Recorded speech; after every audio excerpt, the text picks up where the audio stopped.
We are a deficit of labeling 650,000 bottles less per year.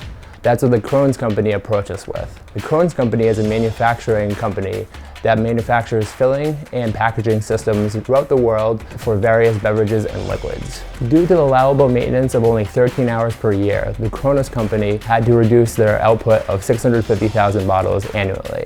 That's where we came to the solution with providing maintenance-free linear and plain bearings from igus, which eliminate lubrication and maintenance requirements.